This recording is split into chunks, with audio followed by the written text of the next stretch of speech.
नमस्कार दर्शकों, spiritual knowledge news में आपका स्वागत है। आइए जानते हैं विज्ञान के युग में लाइलाज बीमारियों से परेशान होकर एक संत की बताई हुई आध्यात्मिक सद्भक्ति से कैसे मिलते हैं लाभ। देखिए इनके दुखों की कहानी इस श्रद्धालु की जुबानी। सर नमस्कार। नमस्कार सर। सर क्या नाम है आपका? बलवंत राय जी। बलवंत जी कहाँ से आए हैं आप? गांव चूड़पर, तहसील बलाचौर, जिला नवांशहर, पंजाब से। सर आप एक बात बताइए, संत रामपाल जी महाराज से कब जुड़े आप? मई 2011 में। संत रामपाल जी महाराज से नाम दीक्षा लेने से पहले आप क्या भक्ति साधना करते थे? संत रामपाल जी महाराज से दीक्षा लेने से पहले मैं गरीबदास महाराज जी के पंथ में, संत भूरी वाले हैं, वेदांत आचार्य चेतनानंद जी महाराज, उनसे नाम दीक्षा ली थी मैंने 99 में। सर जैसा कि आपने बताया कि पहले आप गरीबदासी पंथ से जुड़े हुए थे और संत रामपाल जी महाराज भी गरीबदासी पंथ से हैं, वो भी गरीबदास जी महाराज के बारे में ही बताते हैं। तो सर आपको ऐसा क्यों लगा कि आपको संत रामपाल जी महाराज से नाम दीक्षा लेनी चाहिए, जबकि आप पहले ही गरीबदासी पंथ से जुड़े हुए थे? सर ये थोड़ी विस्तार में मैं बताना चाहूँगा इस बात को लेकर कि हम वहीं आश्रम में रहते थे और गरीबदास जी की जो वाणी है, उनका जो सदग्रंथ साहिब है, उनका हम पाठ किया करते थे 2 घंटे सुबह, 2 घंटे शाम को। ये हमारी रूटीन थी। मतलब ये सालों से हम कर रहे थे, बचपन से, मतलब 3 पीढ़ी से, मतलब वही साधना हम कर रहे थे, गरीबदास जी की वाणी का पाठ करते थे। और जो मंत्र का हम जाप करते थे, ओम नमो भगवते वासुदेवाय, उसका भी घंटों घंटों हम कोशिश करते थे जाप करने की। जब और छुड़ानी भी हम बार बार जाते थे, मतलब साल में 2 बार तो छुड़ानी में मेला होता तो हम वहाँ जाया करते थे। तो एक बार हम ऐसे छुड़ानी गए हुए थे, तो वहाँ किसी दोस्त ने बताया भी एक संत रामपाल जी महाराज का एक पंपलेट उन्होंने पढ़ा, जिसके ऊपर लिखा हुआ था कि कौन ब्रह्मा का पिता है, कौन विष्णु की माँ, शंकर का दादा कौन है, हमको देव बताए। तो जब हम गरीबदास जी की वाणी को पढ़ते थे तो उसमें ये वाणी आया करती कि कौन ब्रह्मा का पिता है, कौन विष्णु की माँ, शंकर का दादा कौन है, हमको देव बताए। तो हम इस वाणी को पढ़ते थे, लेकिन हमें ये पता नहीं था इस वाणी के बारे में, इस सवाल का क्या जवाब है, क्योंकि ये कभी सवाल आया ही नहीं मन में। हम गरीबदास जी के पंथ में थे, पर विष्णु भगवान का हम मंत्र जाप करते थे और शंकर भगवान की साधना करते थे। शिवलिंग था, उसके ऊपर जल चढ़ाते थे। तो एक बार किसी ने कहा कि जिस संत की आप बात कर रहे हो, संत रामपाल जी महाराज की, उनका जो सत्संग है वो जी जागरण टीवी पर आता है। तो हमने वो सत्संग सुनना शुरू किया। हम जब वो सत्संग को सुना तो एकदम से अचंभा हुआ जब उन्होंने कहा कि कबीर साहब परमात्मा है, कबीर साहब भगवान है।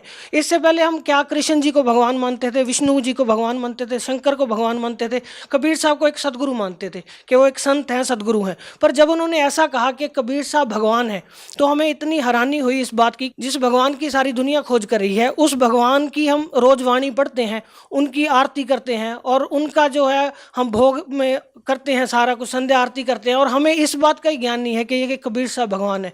तो इस कारण से हमें जो हमारी वो साधना थी, तो हमने सत्संग सुनने के बाद संत रामपाल जी जो बातें बताते थे उन्हें नोट किया सारा, उनके सत्संग की रिकॉर्डिंग ली, इंटरनेट से सत्संग डाउनलोड किए, उसके बाद सुनना शुरू किया। और जब हम पाठ करते थे तो गरीबदास जी की वाणी से मिलाना शुरू किया। हम पाठ करते थे, ग्रंथ साहिब के नीचे एक डायरी रखी, उसमें सारा नोट करते गए। जो संत रामपाल जी बातें बताते हैं, क्या वो बातें गरीबदास जी की वाणी में हैं? तो एज इट इज़ वो बातें सारी की सारी उस वाणी में हमने पाई। और जो हम क्रिया कर रहे थे, इससे पहले जो हमारी साधना थी, वो बिल्कुल भी उस वाणी से मेल नहीं खा रही थी। जैसे हम हरिद्वार जाते थे, गंगा स्नान करते थे और परमात्मा वाणी में कहते थे कि पर भी लेन जात है दुनिया और हमरा ज्ञान किने ना सुनिया, और हम वही परबियाँ लेने जाते थे, वहाँ पे महाकुंभ कुंभ नहाने जाते थे और ये मूर्ति की पूजा करते थे, शिवलिंग की पूजा करते थे। ये सारा उसमें मना कर रखा था। और बार बार गरीबदास जी वाणी में भेद देते थे कि कोई वास्तविक मंत्र है, एक निज नाम है, वो खास नाम है, उस नाम की हमें जानकारी नहीं थी। हम वही मंत्र जाप कर रहे थे जो शास्त्र विधि त्याग के मनमाना आचरण था। तो जब हमने ये संत रामपाल जी महाराज का सत्संग सुना और उसे गरीबदास जी महाराज जी की वाणी से मिलाया, तो एकदम से झटका लगा। तो जैसे हमारी दिनचर्या क्या थी, हम वहीं आश्रम में ही रहते थे, सिर्फ खाना खाने के लिए घर जाते थे और वापस आश्रम में आ जाते थे। तो इसके पीछे मान बढ़ाई भी बहुत थी हमारे साथ कि हम वहाँ पे जुड़े हुए हैं इतने साल से। पारिवारिक समस्याएं भी ऐसी थी कि कई पीढ़ी से चल रहे हैं, उस मतलब समाज में से निकल पाना बड़ा मुश्किल था। पर परमात्मा ने दया करी, संत रामपाल जी महाराज ने, कि ये ज्ञान हमें समझ में आ गया और ये बात मन में बैठी कि इस चौधर का हम क्या करेंगे कल को। मतलब जैसे गरीबदास जी वाणी में कहते थे कि कुकर शुकर खर कीजिएगा, छोड़ सकल बद फैला, कल को जानवर बनेंगे, पशु बनेंगे, तो ये हमारी मान बढ़ाई, ये साधना नकली जो हम करें किस काम आएगी। तो इसके कारण हमने वो साधना त्याग दी और संत रामपाल जी महाराज का ज्ञान सुना। बरवाड़ा आश्रम में जब हम गए, जब गुरुजी ने प्रथम मंत्र दिया, संत रामपाल जी महाराज ने प्रथम नाम जब दिया, तो इतना मतलब दिमाग में खटका कि हमने हज़ारों बार, लाखों बार गरीबदास जी की वाणी में ये मंत्र पढ़े थे और हमें ही ज्ञान नहीं हो सका कि ये वो वास्तविक मंत्र है। क्योंकि संत रामपाल जी महाराज अपने सत्संग में बताते हैं कि गुरु बिन काहू न पाया ज्ञान, ना जो थो था बस छड़े किसाना। गुरु के बिना ये ज्ञान नहीं हो सकता, और वो वास्तविक संत, वो सदगुरु हमें मिले नहीं थे। बलवंत जी, जैसे कि आपने बताया कि गुरु बनाना बहुत ज़रूरी है एक मनुष्य के लिए, गुरु आपने पहले बना ही रखा था, तो सवाल ये है कि पहले ही जब आपने गुरु बना रखा था, उसके बाद आपने संत रामपाल जी महाराज को अपना गुरु बनाया, तो दोनों संतों की भक्ति विधि में आपको क्या अंतर लगा और किस संत की साधना करने से आपको क्या लाभ मिला? जो हम साधना करते थे तो हमारा आधार गरीबदास जी की वाणी थी। जो हमारा आधार था, मेन था, वो ग्रंथ साहिब गरीबदास जी का था। और जब हम अपनी भक्ति विधि को उनके साथ मिलाते हैं, जैसे हमारे जो मंत्र हैं, तो अगर गरीबदास जी ने इतनी वाणी लिखी है, इतना बड़ा ग्रंथ साहिब उन्होंने लिखा है, तो क्या ये 5 अक्षर जो हैं, ओम नमो भगवते वासुदेवा, तो वो उसमें लिख सकते थे। तो हमने मिलाया। मतलब ऐसा नहीं है कि एक दिन में ये फैसला ले लिया भाई आज इनको छोड़ दो, वहाँ चले जाओ, ऐसा नहीं। मतलब 8-9 महीने तक हमने उसका खोज किया पूरा। उसमें जब देखा, मिला के देखा, तो कहीं भी ये मंत्र नहीं पाए। और जो साधना गरीबदास जी बताते थे, इन ब्रह्मा विष्णु महेश तक का जो बताते थे, इस सतलोक का जो वर्णन बताते थे, वो हमने इतने सालों में, मतलब 12 साल तक हमने वो पुरानी साधना की। तो 12 साल में हमें कभी उस ज्ञान की, जैसे कहते हैं, छींट भी नहीं लग सकी। हमें पता ही नहीं चल सका कि ऐसा भी कोई ज्ञान है। तो जब ये सत्संग सुना, उसके बाद वो भेद खुला, वो सारी की सारी वाणी खुल के सामने आ गई कि गरीबदास जी क्या कहना चाहते हैं, कि कौन से वो वास्तविक मंत्र हैं जिनकी वो बात करते हैं। बलवंत जी, क्या करते हैं आप? अध्यापक हूँ जी, मैं एक प्राइमरी स्कूल में टीचर हूँ। सर, आप एक शिक्षित व्यक्ति हैं और निसंदेह ही आपने संत रामपाल जी महाराज को बहुत सोच समझ कर अपना गुरु धारण किया है। सर, हम आपसे ये पूछना चाहेंगे कि कोई भी साधक होता है, वो भक्ति करता है और वो कोई गुरु बनाता है, तो उसका उद्देश्य ये भी होता है कि उसको शारीरिक लाभ मिले, मानसिक लाभ मिले, आध्यात्मिक लाभ मिले। हम आपसे ये जानना चाहेंगे कि संत रामपाल जी महाराज से नाम दीक्षा लेने के बाद आपको क्या लाभ मिले? सर, जब हम गरीबदास जी की वाणी को पढ़ते थे, तो उसमें एक वाणी आती थी। गरीबदास जी कहते थे कि सुख के सागर राम है, दुख मोचन होई, और पत्थर पानी प्रतिमा से तरया ना कोई। हम पढ़ते थे उस वाणी को, पर कभी हमारे जीवन में वो इम्प्लीमेंट नहीं हो सकी थी। क्यों? क्योंकि हमारे ऊपर दुख ऐसे कैसे रहते थे। हम भक्ति करते थे, जबकि गरीबदास जी कहते कि सुख के सागर राम है, दुख मोचन होई। अगर हमारे पास वो राम होते, वो जिस साधना से वो दुख दूर होते हैं, अगर वो साधना हमारे पास होती, तो हमारे दुख दूर होने चाहिए थे। बचपन से ही मतलब इतना ज़्यादा हमारे परिवार में क्लेश रहता था, कलह रहती थी, जिसके कारण मेंटली डिस्टर्बेंस रहती थी बहुत ज़्यादा। मैं परेशान रहता था, और कई बार ऐसा भी था कि आत्महत्या तक का भी विचार मन में आता था। तो संत रामपाल जी महाराज से नाम लेने के बाद जो चीज़ चेंज आई लाइफ में, वो सबसे ज़्यादा थी, जिसको कहते हैं पीस ऑफ माइंड।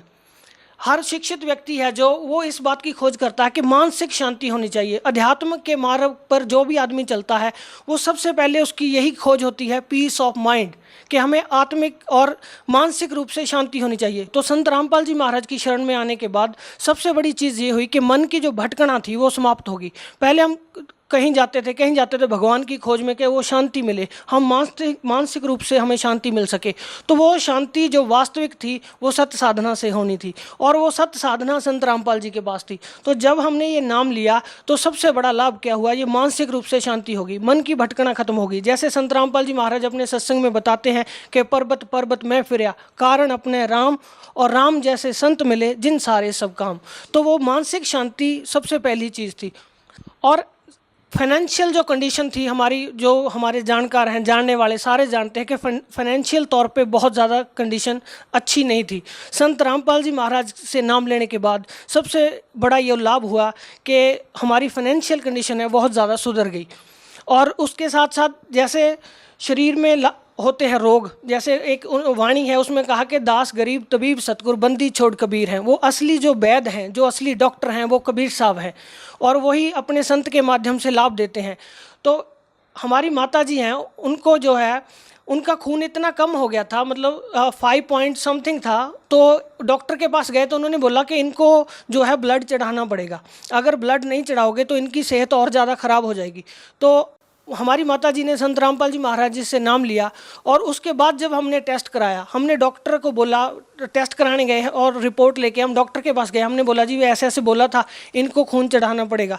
तो डॉक्टर हंस के कहने लगा भाई आप में कितना खून है, उससे ज़्यादा तो आपकी माताजी में है। वो 12 पॉइंट समथिंग हो गया संत रामपाल जी महाराज जी की दया से।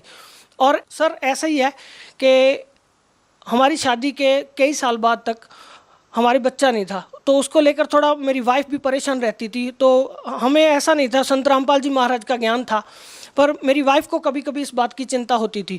तो हमने डॉक्टर के पास गए तो उन्होंने बोला कि इनका जो ब्लड ग्रुप है मेरी वाइफ का वो नेगेटिव था और मेरा पॉजिटिव था। तो अगर वो कहते बच्चा होगा तो इसमें कोई ना कोई प्रॉब्लम आएगी, इसमें उनको मतलब मानसिक रूप से कमज़ोर भी हो सकता है, कोई ना कोई समस्या आएगी। पर संत रामपाल जी महाराज की ऐसी दया हुई कि उन्होंने दया करी और शादी के 4 साल बाद एक बेटा हुआ और बिल्कुल तंदुरुस्त है, अभी 1 साल से ज़्यादा उसकी उम्र है। ऐसे ही एक बार मेरा बेटा बहुत ज़्यादा बीमार था, तो मैं कहीं गया हुआ था, मेरी वाइफ का फ़ोन आया कि बेटे की जो हालत है काफ़ी ख़राब होगी, उसके सारे शरीर के ऊपर दाने दाने से हो गए और बहुत ज़्यादा रो रहा है। तो छोटा बच्चा था, तो उसने देखा जब उसकी हालत को तो वो घबरा गई काफ़ी ज़्यादा। उसने मेरे को फ़ोन किया, बोले ऐसे ऐसे बेटा बीमार हो गया और आप इतनी देर से आए नहीं हो, इसको दवाई दिलानी थी। तो मैंने मन में विचार किया कि संत रामपाल जी महाराज आप तो डॉक्टरों के डॉक्टर हैं, आप तो जो चाहे वो कर सकते हैं, आपने इतने कैंसर तक के रोग को ठीक कर सकते हैं, तो ये छोटी सी आपके लिए क्या बात है। तो ऐसे मैं विचार करता करता बाइक पे आ रहा था, जैसे ही मैं घर पहुंचा तो मैंने देखा बेटा आराम से सोया हुआ है, वाइफ अपना काम कर रही है। मैंने उससे पूछा भी तुम कह रहे तो बीमार है, तो वो एकदम से हैरान सी हो गई। उसने बोला हाँ बीमार तो था, पर अब पता नहीं ठीक है। मैंने उसका सारा कपड़े उतार के देखे, कोई उसके ऊपर निशान नहीं था, कोई ऐसे दाने नहीं थे। वो संत रामपाल जी महाराज ने मेरे घर पहुंचने से पहले ही उसको ठीक कर दिया। और ऐसे ही अभी 3-4 दिन पहले की बात है कि मेरी वाइफ बहुत ज़्यादा बीमार थी, उसको बार बार उल्टी हो रही थी, उसकी सेहत ज़्यादा ख़राब थी। उसने मेरे को फ़ोन किया, बोले मैं बीमार हूँ तो आप घर पे आओ। तो आ रहा था, जब मैं घर पहुँचा तो संत रामपाल जी महाराज की जो है अमृत जल की एक बोतल होती है छोटी सी, तो उसमें से उसने 2-4 घूंट पिए। जब मैं घर पहुंचा तो वो एकदम से ठीक थी। उसने बोला मैं बिल्कुल ठीक हूँ, मेरे को कोई ऐसी परेशानी की बात नहीं है। सर अगर यदि ये कहा जाए कि सभी बाबा एक जैसे होते हैं, तो आप लोगों को कैसे समझाएंगे कि संत रामपाल जी महाराज जी अन्य बाबाओं की तरह नहीं है? सब बाबा एक जैसे नहीं होते, क्योंकि जैसे संत रामपाल जी महाराज जो ज्ञान देते हैं उस ज्ञान से निर्णय होता है। संत और असंत की जो पहचान है वो उनके भेष से, उनके बोलने चालने के ढंग से नहीं होती। संत जैसे शेर की पहचान उसकी गर्जना से होती है, ऐसे ही संत की पहचान उसके ज्ञान से होती है। अगर आप बाकी बाबाओं और संत रामपाल जी महाराज के ज्ञान की तुलना करके देखेंगे तो आपको फ़र्क समझ में आ जाएगा। सर देखिए, आप एक टीचर हैं और अगर आप बच्चों को ये समझाएं कि सही गुरु कौन है, नकली गुरु कौन है, आप बच्चों को कौन सी वो बातें बताएंगे कि इस तरह से वो सही और गलत धर्मगुरु की पहचान कर सकते हैं? क्योंकि आज के समय में हम देखते हैं कि लाखों धर्मगुरु हैं और हर रोज़ एक नए बाबा का पर्दाफाश होते हुए हम टीवी चैनल के ऊपर देखते हैं। तो आप बच्चों को कैसे समझाएंगे कि वो इस बात का निर्णय करें कि कौन सही और कौन गलत है? आज जो सबसे बड़ी चीज़ है वो शिक्षा है। आज का जो समय है उसमें जो शिक्षा है ये सबसे बड़ी चीज़ है। वही शिक्षा है वो संत को पहचानने का आधार बन रही है। जैसे हमने इनको पहचाना संत रामपाल जी महाराज को, अगर हम शिक्षित ना होते तो हम उन सदग्रंथों के साथ इनके ज्ञान का मिलान नहीं कर सकते थे। तो हमने क्या किया, उनके ज्ञान का सदग्रंथों के साथ मिलान किया। जो पहले संत थे जिनसे हम जुड़ते थे उनके ज्ञान का भी हमने मिलान किया। अब जब हम मिला के देखेंगे तो जो असली और नकली का फ़र्क सामने आ जाता है। सर भगत समाज को क्या संदेश देना चाहेंगे? भगत समाज को संदेश नहीं है, हमारी तो यही प्रार्थना है कि जो संत रामपाल जी महाराज ज्ञान दे रहे हैं इस ज्ञान को सुनिए। अगर आपको कोई भगत मिलता है जो ज्ञान गंगा, गीता तेरा ज्ञान अमृत उनकी पुस्तकें हैं वो आपको देता है, उन पुस्तकों को पढ़िए और उन्हें शास्त्रों के साथ मिलान करके देखिए, तो आपको जो है वास्तविक भक्ति का और परमात्मा के मार्ग का ज्ञान होगा। यही हमारी प्रार्थना है। सर धन्यवाद।